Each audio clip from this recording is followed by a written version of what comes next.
After the mess that was left behind in Halloween 6, the Halloween franchise was looking at going direct to video, which is essentially a death sentence for your franchise. However, Jamie Lee Curtis signed on for another 2 films, and it essentially saved this franchise from going direct to video. Would the return of Jamie Lee Curtis produce a better sequel? Well, today we're going to talk about it, so let's get spooky.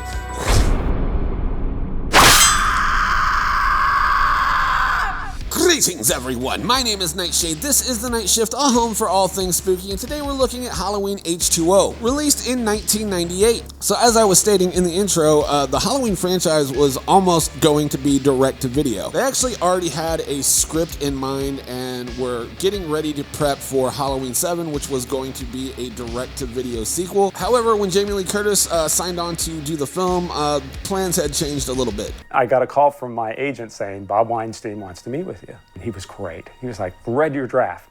Love it. Great writing. I got good news, I got bad news. I said, okay. He's like, the bad news is we're not using it. We're throwing it out. I'm like, okay. That's the bad news. Well, what's the good news? Because the good news is Jamie Lee Curtis has agreed to come aboard. We're going to do a 20th anniversary theatrical release, and we want you to incorporate her into this idea of the all-girls school, however you want to do it. But it's become a whole different shebang now. So of course I was thrilled that this was going to be morphing into what I thought was a little direct-to-video, home video release to this theatrical release with Jamie Lee Curtis. I mean, it was a surreal moment. Because she was attached to the project, they wanted to make it a theatrical release, and thank God for that. Imagine if Jamie Lee Curtis didn't sign on to this film, we might not have ever gotten the greatest sequel of all time, which is Halloween Resurrection. That was clearly meant as a joke. Please do not take any bit of seriousness with that at all. But yeah, whenever she signed on, they ended up doing a theatrical release of this film, and I have a special place in my heart for this movie because Halloween H20 was the very first theatrical experience I had with Michael Myers. My mom took me to see this when I was a very, very little child. I was probably too young to be watching a Michael Myers film in the theater, but you know, what can I say? My mom's cool. But even though I have a soft spot for my heart in this film, I do know that this film is far from perfect. So I'm just gonna set my nostalgia for this film aside and be as objective as I can with this review, which we're gonna go ahead and start now. But before we do, if you're new to the channel, I just wanna let you know how I do my reviews. I don't do video essays, you know, going beat for beat with the story, giving my criticisms along the way. Instead, what I'm going to do is break this down into 3 categories: the positives, the gray area, and the negatives. And I'm going to express my positives and grievances with this movie, and then when I'm done with that, we are going to score this movie and then end the video. And if you haven't already, I recommend that you go watch this movie for yourself, get your own informed opinion, and then come back here and we can geek out about it in the comments below. Now, with all of that out of the way, here on The Night Shift, we always start off on the bright side with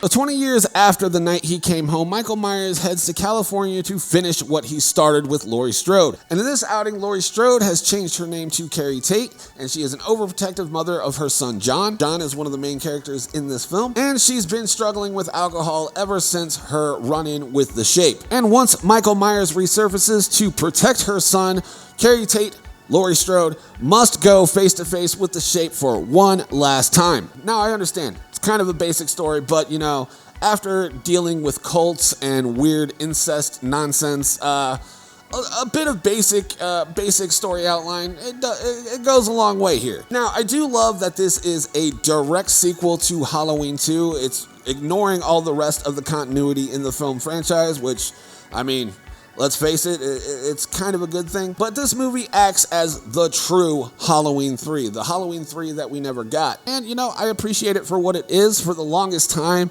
I would watch only Halloween 1, 2, and H20 because, you know, it's the most cohesive story structure in the franchise, and you know, it just made sense to me. But yeah, it's back to basics. It's not overly convoluted with the rest of the continuity of the franchise up to this point. And you know, I like the fact that it goes back to basics. I appreciate that. So up next on our positives list, we have So I think the cast in this film is pretty good.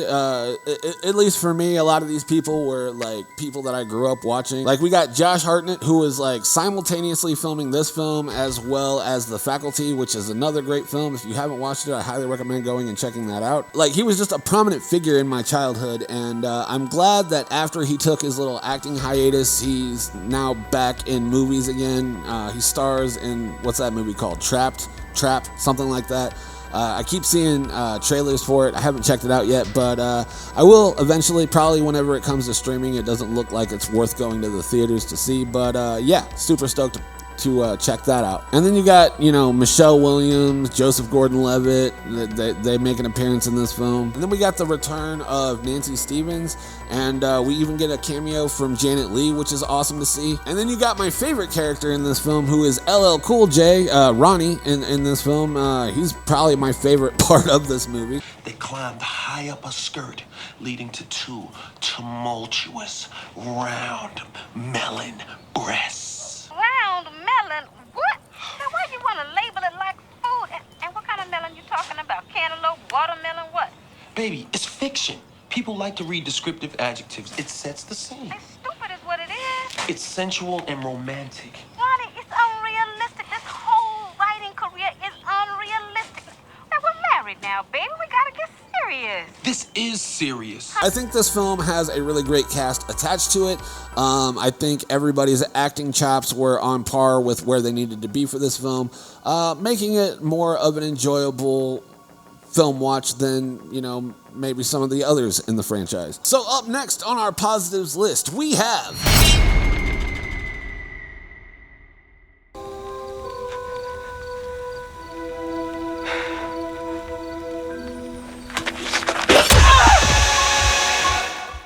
I think this ending would have been a great way to end the franchise. Like, you know, Halloween H20 isn't the strongest in the series, and if you were to watch this as a trilogy, I think this was the best way to go about the ending. I hate that they retconned it, and we'll talk about Resurrection on Friday, but, you know, I think this was a good way to end the franchise. Like, if they would not have made another film, I would have been okay. It's better than some of the other sequels that we have in the future. Let me tell you, it's way better of an ending than, like, you know, Halloween Ends. That was, oh, nope. Not going to talk about that yet, but do I have some choice words for that ending? Yes, I do. As far as the ending of this film, I think it was a good ending. Like, definitely not the best ending by any means. Like, I mean, it ends on an upbeat note, and if you've been watching the channel for a decent amount of time, you know that I like the more downer endings that end on a horrific note. But I mean, I guess it is horrific. Somebody got decapitated, so you know. But yeah, the ending of this film neither picks my pocket nor does it upset me in any way, and I thought this would have been a great way to send the franchise off. But that wasn't the case, and we ended up getting Halloween Resurrection. Thank God. It's a great movie. It's a great movie. Don't let anybody lie to you. That's a fantastic movie. And just like that, I am out of positives for this. So now we move on to our second category, which is...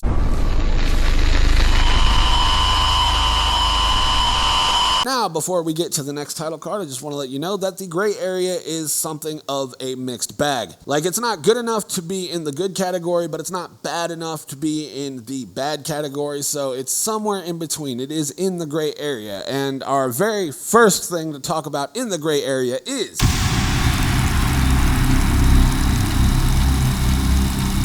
So the score in this film is different. It's more orchestral than previous films. Like, there are some instances where the sound just doesn't work at all for me. It's too overly produced and too overly complex. However, it does work in other scenes, like whenever Laurie grabs the fire axe and, you know, goes out and calls to Michael, and then the score just kind of swells.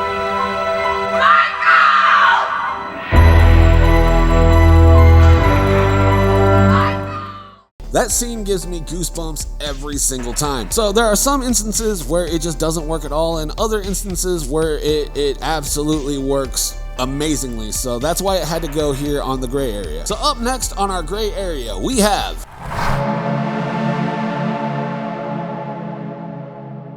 I mean, the kills are alright in this movie. They're not the best by any means, but there's a couple decent ones, but they just don't wow me at all. Aside from like whenever the chick gets the dumbwaiter dropped on her leg and it's just kind of hanging on by a little bit of skin, as well as the Michael Myers beheading scene. None of these kills really wow me at all. They're not the best kills by any stretch of the imagination, but they're not the worst either. Like, it's hard to say which movie holds the title for worst kills in a Halloween movie. If you guys have an opinion on that, let me know in the comments below. But yeah, the kills are very middle of the road, so I put them in the middle of the road here at the gray area. So moving right along in the gray area, we have this go around. Michael Myers is portrayed by one Chris Durand, who does an okay job at Michael Myers. Portrayal of Michael Myers is just alright. It doesn't wow me by any stretch of the imagination, but it doesn't disappoint me either. Like, he could have done way worse, but I mean, he could have done better as well. And, I think he's a better Ghostface than he is a Michael Myers. For those of you who didn't know, the Michael Myers in Halloween H20 actually played Ghostface in Scream 2. The more you know. Yeah, Chris Durand didn't necessarily disappoint me as Michael Myers, but he also does not stand out as one of the best Michael Myers by any stretch of the imagination. So he's just middle of the road, and that's why I had to put him here in the middle of the road in the gray area, because it's not the best at all. And with that being said, that is the end of the gray area, so we are moving right along into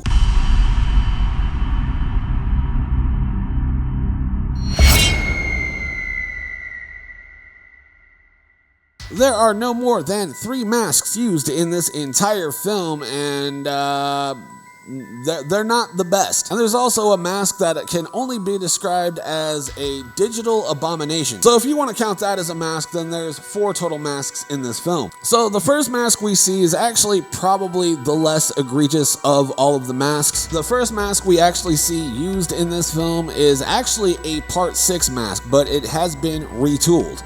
They retooled the Halloween 6 mask to make it a lot smoother, and the eyes are more symmetrical on that version, and honestly, it looks pretty good for what little we see it on screen. A lot of people were giving me shit about my opinion on the Halloween 6 mask, which I still stand behind, but, they fixed a lot of my grievances that I have with that mask, and it looks so much better in this film than it did in Halloween 6. And for me, that's just, proof that just the smallest little tweaks that you could do to fix a mask make a world of difference. So the next mask that they use is also a very terrible, terrible mask, and that is the K&B mask. And this is the mask that they filmed most of the film with, and after watching a few dailies, they decided this is not the mask to go with, and they pretty much scrapped it and reshot everything with a different mask. And even though they reshot a lot of the scenes, this mask still pops up in the movie, so it has to be counted because you can see it a pretty decent amount throughout the film. And yeah, honestly, this mask is just straight up not good. Like, honestly, it kind of looks like an alien.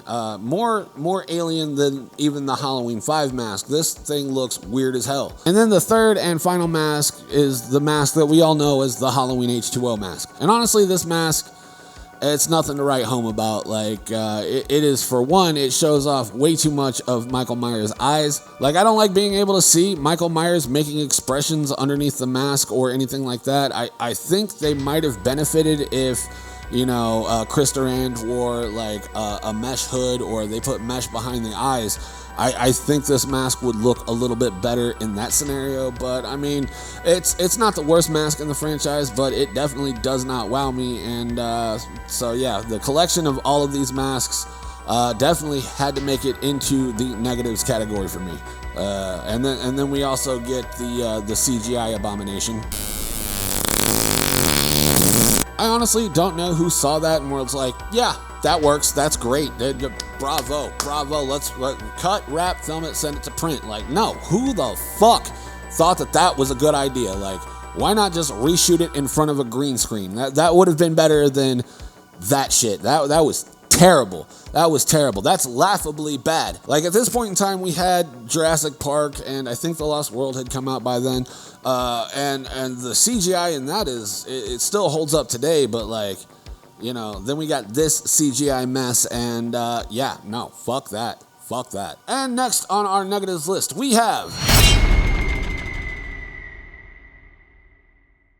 So the dialogue in this film falls a little bit flat for me. Like, they were definitely trying to approach this with a more comedic feel than any of the other Halloween films, and that is due to Scream's influence. And that shit worked for Scream, but it did not at all work in this film.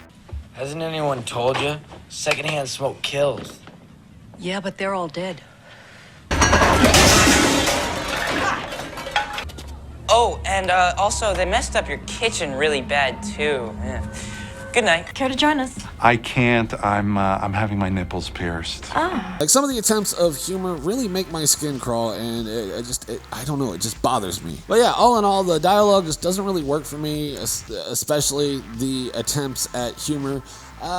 It just kind of falls flat here. Like, it works for other movies. I don't think it was ever going to work in a Halloween film. I'm sorry, my hands are tied. I just don't enjoy it. So, moving right along to our final negative, we have...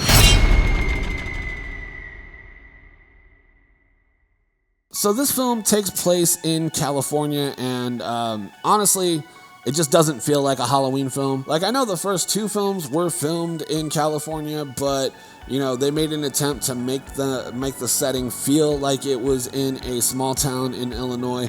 And this one, you know, we're in California. There's no feeling of Halloween here. And honestly, that is how it is in California. Like, not a lot of people do anything for Halloween out there. I didn't see many Halloween decorations. I only saw like one Spirit of Halloween in LA whenever I went to visit around that time a few years back. There's just no Halloween vibe in California, and you know, this was filmed in California and it shows. And the movie is called Halloween H20, Halloween 20 years later, whatever.